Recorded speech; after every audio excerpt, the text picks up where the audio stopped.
श्री शिवाय नमस्तुभ्यम। हिंदू धर्म फागुन मास कृष्ण पक्ष चतुर्थी का विशेष महत्व है, क्योंकि इस दिन का महाशिवरात्रि के रूप में बहुत धूमधाम से मनाया जाता है। मान्यताओं के अनुसार इस दिन भगवान शिव और माता पार्वती जी का विवाह हुआ था। इस दिन भगवान शिव ने गृहस्थ जीवन में प्रवेश किया था। महाशिवरात्रि के दिन भगवान शिव का पूजन और उनका जल अभिषेक करना विशेष पुण्यदायी माना जाता है। मान्यताओं के अनुसार इस दिन शिवलिंग का रुद्र अभिषेक करने से या जल अभिषेक करने से भगवान शिव के आशीर्वाद से जीवन के तमाम कष्ट दूर हो जाते हैं, बाधाएं दूर हो जाती हैं, जीवन में सुख समृद्धि और शांति का आगमन होता है। तो ऐसे में आइए जानते हैं इस बार 2025 में महाशिवरात्रि पर भगवान शिव का जल अभिषेक का शुभ मुहूर्त क्या है, साथ ही हम इस दिन किस विधि से भगवान शिव का जल अभिषेक किया जाता है। हिंदू पंचांग के अनुसार इस बार फागुन महीने की कृष्ण पक्ष की चतुर्थी तिथि 26 फरवरी दिन बुधवार को सुबह 16:09 से प्रारंभ होगी और जिसकी समाप्ति 27 फरवरी गुरुवार को सुबह 8:54 पर महाशिवरात्रि में मुख्य पूजा रात के समय में की जाती है। इसलिए इस बार महाशिवरात्रि का व्रत भी 26 फरवरी को ही रखा जाएगा और इस दिन भगवान शिव का पूजन और जल अभिषेक भी किया जाएगा। महाशिवरात्रि के दिन भगवान शिव का जल अभिषेक ब्रह्म मुहूर्त से ही प्रारंभ हो जाता है।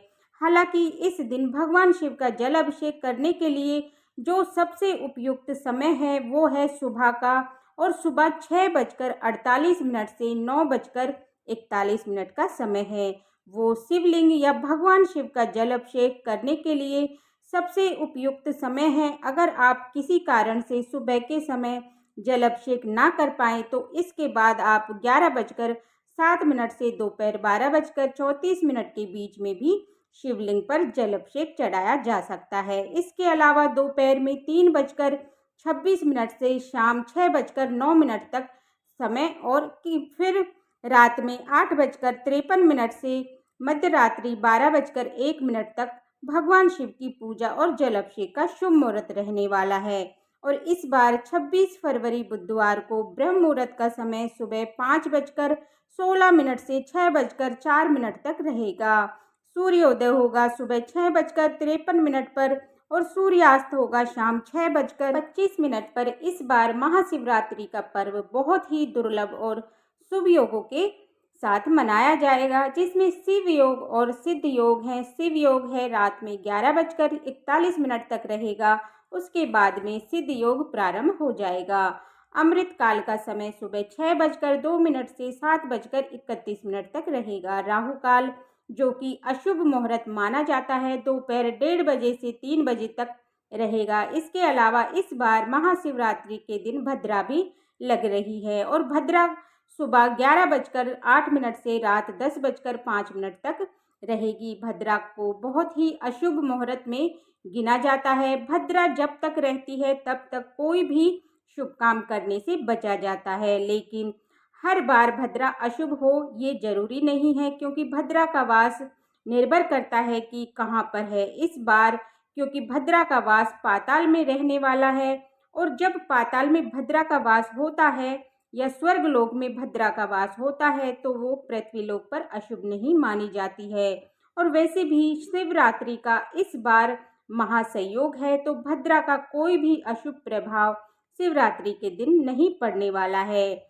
आप पूजा पाठ या जल अभिषेक आराम से भी कर सकते हैं। महाशिवरात्रि के व्रत में रात्रि के समय या प्रदोष काल के समय भी मुख्य पूजा की जाती है। तो आपको बताते हैं कि निशिता काल मुहूर्त, प्रदोष काल और 4 पहर की पूजा के मुहूर्त के बारे में। 26 फरवरी बुधवार को प्रदोष काल मुहूर्त रहेगा शाम 5:40 से 10 तक। निशिता काल मुहूर्त रहेगा रात 12:09 से 12:59 तक। तो ये जो भी भक्त उपवास रखने वाले हैं उन भक्तों को इन मुहूर्तों में जरूर पूजा करनी चाहिए। हो सके तो जितने भी शुभ मुहूर्त उन सभी में पूजा कर ले। यदि संभव ना हो तो किसी भी एक मुहूर्त में चाहे प्रदोष काल हो या फिर निशिता काल मुहूर्त हो। आप पूजा या जल अभिषेक या फिर रुद्राभिषेक भी करना चाहते हैं तो कर सकते हैं। अब जानिए 4 पहर की पूजा के शुभ मुहूर्त के बारे में। तो प्रथम पहर पूजा समय रहेगा शाम 6:19 से रात 9:26 तक। दूसरे पहर की पूजा का शुभ मुहूर्त रहेगा रात 9:26 से मध्य रात्रि 12:34 तक। और तीसरे पहर की पूजा का मुहूर्त मध्य रात्रि 12:34 से अगले दिन सुबह यानी 27 फरवरी को सुबह 3:41 तक। और चौथे पहर की पूजा अंतिम पहर की पूजा का शुभ मुहूर्त सुबह 3:41 से 6:48 तक रहेगा। महाशिवरात्रि में चतुर्दशी तिथि का मध्यरात्रि से लेकर अगले दिन तक पूजा की जाती है। जो भक्त होते हैं वो रात भर जागरण करके 4 पहरों में पूजा करते हैं, जल अभिषेक करते हैं या अलग अलग सामग्रियां से भगवान शिव को प्रसन्न करते हैं। जिनके सभी मुहूर्तों में पूजा करना संभव हो सभी चारों पहर में पूजा कर सकते हैं। जो लोग ऐसा ना कर सके वो लोग प्रथम पहर और अंतिम पहर में भी पूजा कर सकते हैं। महाशिवरात्रि में सारा दिन व्रत रखकर अगले दिन जल चढ़ाने के बाद ही ये व्रत खोला जाता है।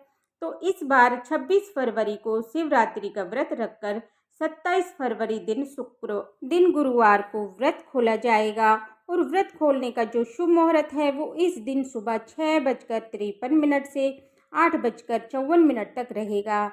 ध्यान रखें हमेशा अगले दिन सूर्योदय के बाद ही अन्न ग्रहण करना चाहिए। बहुत से लोग निराहार रहकर निर्जल रहते हैं तो उन्हें सुबह की पूजा करने के बाद जल चढ़ाने के बाद ही अपना उपवास खोलना चाहिए। महाशिवरात्रि के दिन ब्रह्म मुहूर्त में उठना चाहिए, फिर महादेव का ध्यान करना चाहिए। इसके बाद स्नान करके सूर्य देवता को जल चढ़ाना चाहिए। फिर आसपास जाकर या शिव मंदिर में जाकर या फिर आप घर पर ही दूध, दही, शहद, शक्कर, गंगा जल मिलाकर पंचामृत से शिवलिंग का अभिषेक कराना चाहिए। अगर आपके आसपास शिवलिंग नहीं हो तो फिर आप मिट्टी की मूर्ति भी फिर मिट्टी के शिवलिंग बनाकर भी पूजा कर सकते हैं। इसके बाद अक्षत, चंदन, मौली, बेलपत्र, सुपारी, पान, मौसमी फल, फूल और नारियल समेत सभी विशेष सामग्री शिवलिंग पर अर्पित करनी चाहिए। ऐसा कहा जाता है कि नारियल के जल से शिवलिंग का अभिषेक नहीं करना चाहिए। आप साबुत पानी वाला नारियल शिवलिंग पर अर्पित कर सकते हैं। फिर महादेव के मंत्रों का जाप करना चाहिए। ओम नमः शिवाय सबसे शक्तिशाली मंत्र है, आप इस मंत्र का जाप करें। आप यदि शिवलिंग पूजन या अभिषेक कर रहे हैं तो ध्यान रखिएगा पूरी परिक्रमा ना करें, केवल आधी परिक्रमा ही करनी चाहिए। जलधारी को लांदना नहीं चाहिए। फिर धूप दीप जलाकर महादेव को फल मिठाई समेत जो भी सात्विक चीज़ों का भोग लगाना चाहिए। कथा का श्रवण करना चाहिए। अंत में कपूर जलाकर आरती करने के बाद जो भी प्रसाद है वो भक्तों में बांटना चाहिए। व्रत रखने वाले भक्तों को व्रत रखने के दौरान शिवलिंग पर चढ़ाया हुआ प्रसाद ग्रहण नहीं करना चाहिए, लेकिन अगले दिन व्रत का पारण आप शिवलिंग पर चढ़ाए गए प्रसाद से खोलकर कर सकते हैं। व्रत का पारण आप इस सामग्री से कर सकते हैं। इस दिन आप दूध, दही, घी जो भी सामग्री का दान कर सकते हो। अपनी सामर्थ्य के अनुसार आप दान जरूर करें। नंदी बैल की पूजा करें। नंदी बैल के समक्ष दिया जलाएं। नंदी बैल के मुट्ठी भर साबुत हरी मूंग अर्पित करने से जिसकी जैसी कामना हो वो पूर्ण हो जाती है। आपके जीवन में जो भी कोई समस्या बाधा आ रही है वो उसे दूर करने के महादेव से सच्चे मन से प्रार्थना करें और शिवलिंग के समक्ष बैठकर ओम नमः शिवाय मंत्र का यथासंभव जाप करें। शिव चालीसा का पाठ करें। रोगों से मुक्ति पाने के लिए महामृत्यु जय मंत्र का जाप करें और भगवान शिव सहित माता पार्वती का भी पूजन करें। यदि कुंवारे लोग विवाह की इच्छा से व्रत रखते हैं और पूजन करते हैं तो उनके विवाह में आ रही बाधाएं दूर होती हैं। और यदि आप दाम्पत्य जीवन में मधुरता लाने के लिए पूजा करते हैं तो आप इस दिन कोई भी मीठी चीज शिवलिंग पर जरूर अर्पित करें। जैसे गुड़ या घी आप जल में डालकर मिश्री शिवलिंग पर अर्पित कर सकते हैं।